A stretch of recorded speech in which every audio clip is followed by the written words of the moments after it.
ओम श्री गुरुवे नमः। ओम शांति शांति शांति।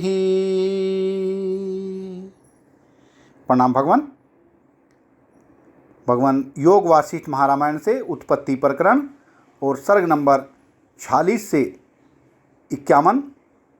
शीर्षक है राजा विदुरथ का विशाल सेना के साथ युद्ध के लिए प्रयाण।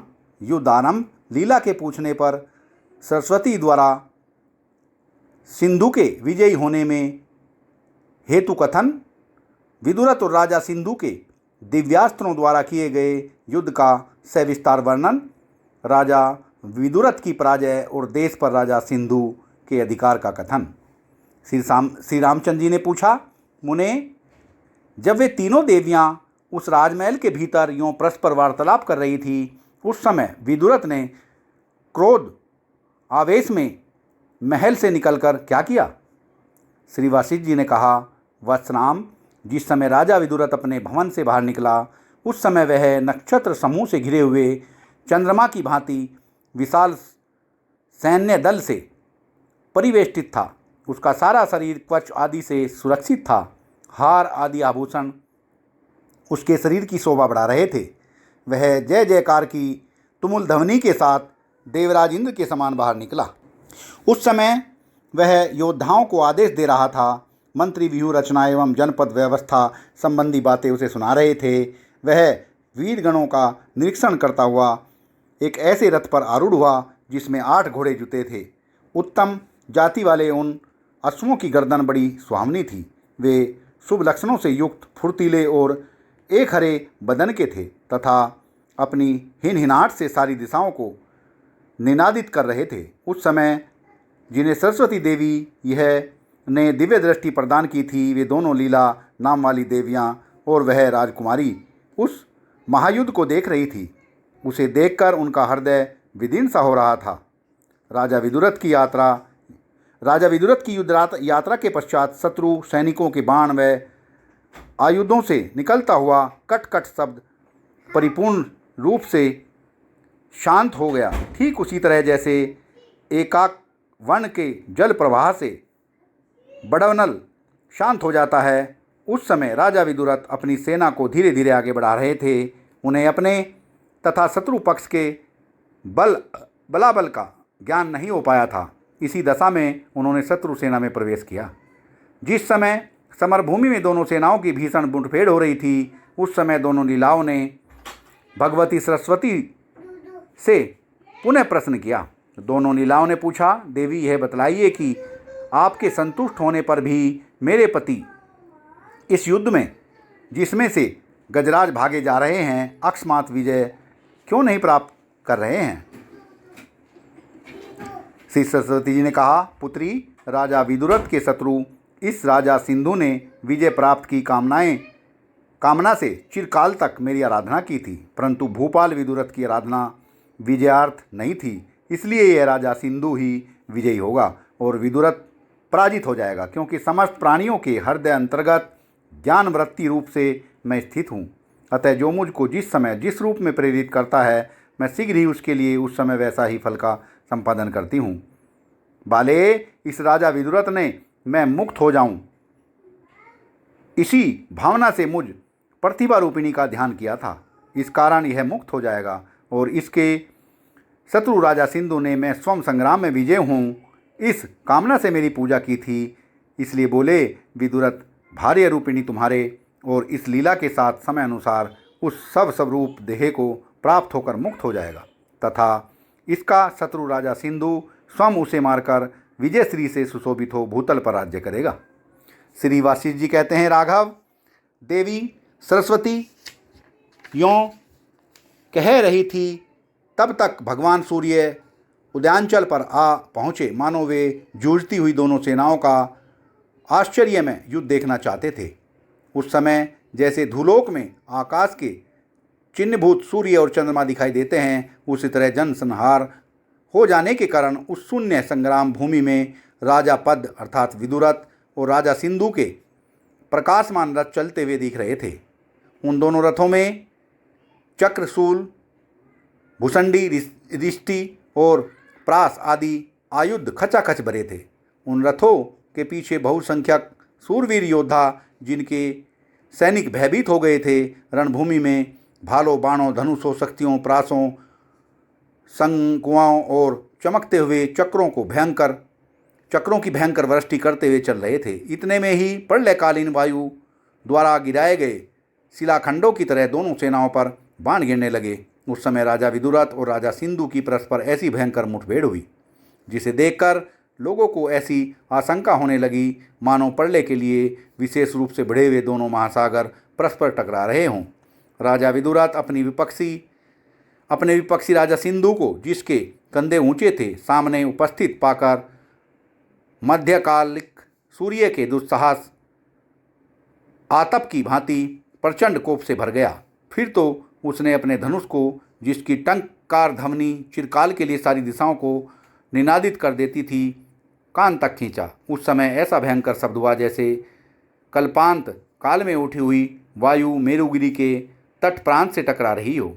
राजा विदुरथ का हस्त लाघव सराहनीय था, क्योंकि लोग देख रहे थे कि उनकी प्रत्यांचा से एक ही बाण छूटता है, परंतु वह आकाश में पहुंचते पहुंचते हजारों हो जाता है और विपक्षियों पर 1 लाख होकर गिरता है। राजा सिंधु की भी शक्ति और फूर्ति विदुरथ के समान ही थी। उन दोनों को ऐसी धनुर्युद्ध कुशलता वरदायक भगवान विष्णु के वर प्रदान से उपलब्ध हुई थी। तदंतर उन दोनों के छोड़े हुए मूसल नामक बाणों से, जिनकी आकृति मूसल की सी थी, आकाश आच्छादित हो गया।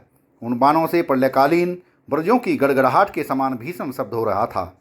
युद्धस्थल में राजा विदुरथ के बाण समूह वेगपूर्वक घर घर शब्द करते हुए राजा सिंधु के सम्मुख उसी प्रकार बढ़ रहे थे मानो आकाश मार्ग से गिरते हुए गंगा के प्रवाह कलकलांद करते हुए महासागर की ओर जा रहे हों। परंतु राजा सिंधु रूपी बड़वानल ने अपने अगस्तस तुल्य बाणों की उष्मा से विदुरथ के उस बाण महासागर को भी पी लिया, ठीक उसी तरह जैसे महर्षि जह्नु गंगा जी को पी गए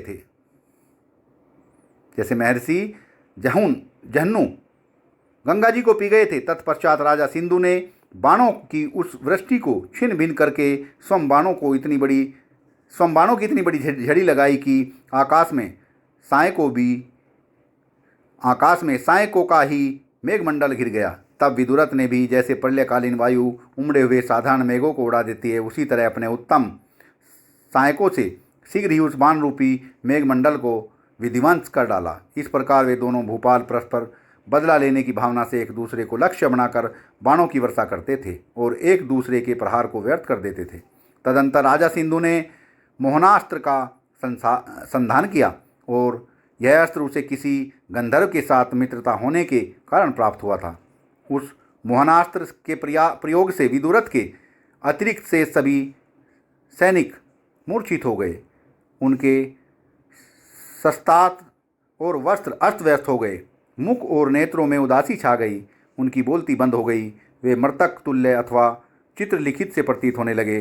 तब राजा विदुरथ ने प्रबोध शास्त्र हाथ में लिया। फिर तो प्रायःकाल सूर्योदय होने पर जैसे कमलिनी विकसित हो जाती है, उसी तरह उस अस्त्र के प्रयोग से सभी योद्धाओं की मूर्छा जाती रही। वे उठ बैठे। तत्पश्चात राजा सिंधु ने भयंकर नागास्त्र को, जो नागपाश बंधन द्वारा महान कष्टदायक था, धनुष पर चढ़ाया। उसके संधान से आकाश पर्वत सरीखे विशालकाय नागों से व्याप्त हो गया।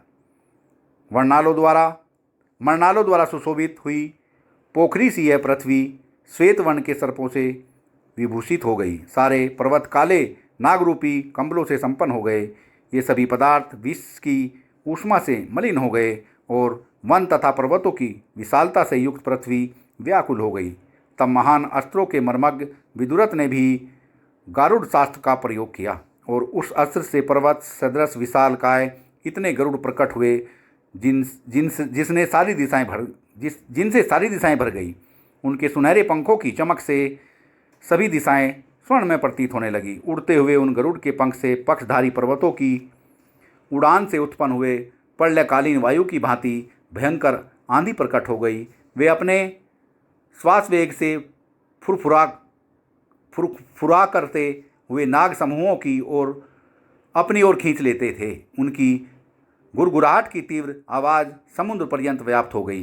तत्पश्चात राजा सिंधु ने तमोस्त्र प्रकट किया, जो अंधा बना देने वाला अंधकार का उत्पादक था। उससे भूगर्भ का सा घना अंधकार फैल गया। उस समय सारी प्रजाएं अंधकूप में गिरे हुए की भांति प्रतीत होने लगी और कल्पांत की तरह सभी दिशाओं के व्यवहार एकदम बंद हो गए। तब मंत्रवेत्ताओं में श्रेष्ठ विदुरथ ने किसी गुप्त मंत्रणा की अपेक्षा किए बिना ही ब्रह्मांड मंडप में दीपक की तरह प्रकाशित फैलाने वाले सूर्यास्त्र की दृष्टि करके सबको सचेष्ट कर दिया। उस समय सूर्य रूपी अगस्त्य ने अपनी किरणों से उस प्रकट हुए अंधकार के महासागर को भी पी लिया, ठीक उसी तरह जैसे निर्मल शरद ऋतु काले बादलों को पी जाते हैं। यह देखकर राजा सिंधु क्रोध से भर गया। फिर तो उसने उसी क्षण अत्यंत भीषण राक्षसास्त्र प्रकट किया, जिससे मंत्रोच्चारण करते ही बाण निकलने लगते थे। उस राक्षस शास्त्र का प्रयोग करते ही पाताल निवासी दिग्गजों ने फुत्कार से विक्षुब्ध हुए महासागर की भांति बहुत से भयंकर एवं क्रूर स्वभाव वाले वन राक्षस सभी दिशाओं में प्रकट हो गए। इस बीच में लीला के स्वामी राजा विदुरथ ने उस युद्धस्थल में नारायण शास्त्र का प्रयोग किया, जो दुष्ट प्राणियों के निवारण करने में सिद्ध हस्त है। उस अस्त्रराज के प्रकट होते ही राक्षसों के अस्त्र समूह पूर्ण रूप से शांत हो गए, जैसे सूर्योदय होने पर अंधकार विलीन हो जाता है। तदंतर राजा सिंधु ने वायव्याशास्त्र की सृष्टि की, जिसने आकाशमंडल को प्रचंड वायु से भर दिया। तब महान अस्त्रवेत्ता विदुरथ ने पार्वत शास्त्र चलाया, जो मानो मेघ जल सहित आकाश को भी आत्मसात कर लेने के लिए उद्यत था। तदुपरांत राजा सिंधु ने उद्दीत वज्र शास्त्र प्रकट किया, जिससे झुंड के झुंड व्रज निकलकर रणभूमि में विचरने लगे। वे ईंधन को भस्मसात कर लेने वाली आग की भांति विशाल पर्वत रूपी अंधकार को पी जाते थे तथा अपने करोड़ों चोंचों से पर्वतों के शिखर को काट काट कर उसी प्रकार भूतल पर गिरा देते थे, जैसे प्रचंड वायु फलों को गिराकर पृथ्वी पर बिछा देती है। तब राजा विदुरथ ने वज्र शास्त्र को शांत करने के लिए ब्रह्मशास्त्र का प्रयोग किया। फिर तो ब्रह्मशास्त्र और वज्रशास्त्र दोनों एक साथ ही शांत हो गए। सत्संग को विराम देते हैं भगवान, आगे का सत्संग कर लेंगे। प्रणाम भगवान।